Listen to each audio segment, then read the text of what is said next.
everyone, I'm Madeline Banks. I'm the Natural Resources Technician here at Winterthur, and today we're going to explore some of the natural areas around the sawmill.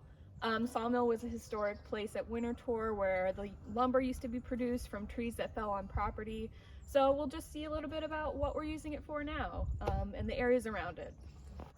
So here we have one of our several bird feeders on property.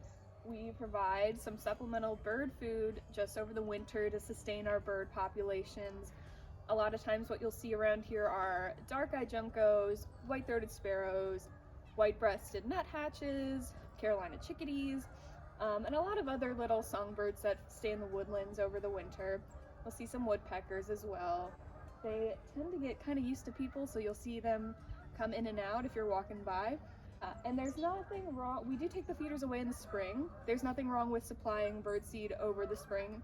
They'll still eat it, though probably not as much. But right now, when it's hard to get insects, it's hard to get berries, and especially right now when, seeds on the ground are covered with snow, they really like the feeder.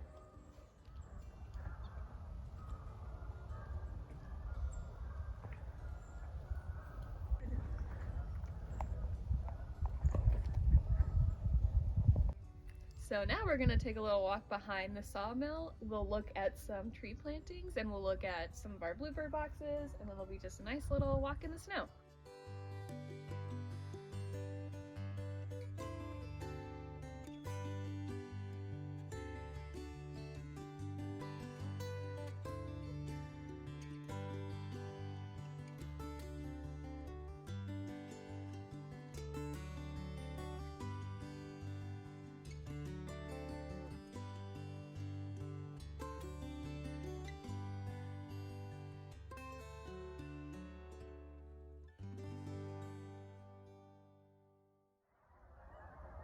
Alright, so here we're behind the sawmill and we're in this nice little pocket with this native tree planting. There's a diversity of native trees.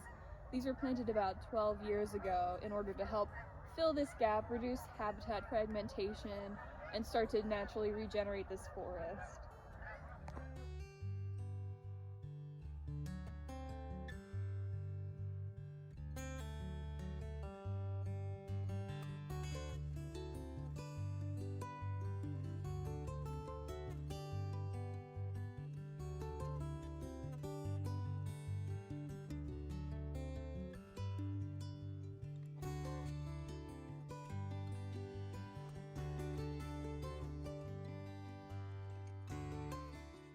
So here we have one of our bluebird boxes, and you see that we have this predator guard here, and we have 2 boxes per post in order to reduce habitat competition between members of the same species, because eastern bluebirds and tree swallows are both pretty aggressive towards other members of their own species.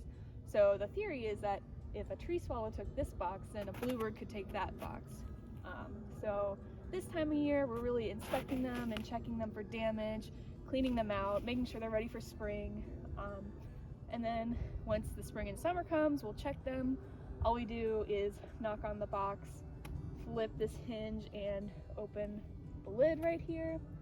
And then we close it up once we've done our observations, write it down, and then we log it into the Cornell Ornithology website and then produce more citizen science data that way. This one I think actually has some flying squirrel damage inside. That's what I've read, is that that's what's making these wood chips, are these flying squirrels, which we do have on the property but are nocturnal, so they're hard to see.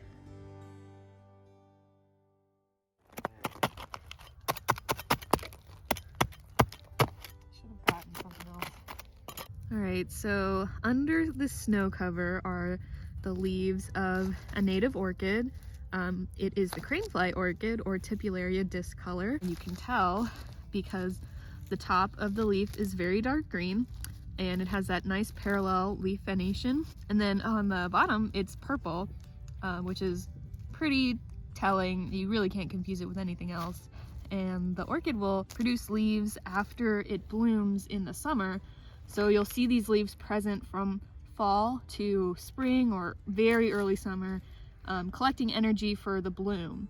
So once these have died back, you'll see bare ground, and then you'll see spikes of the flower.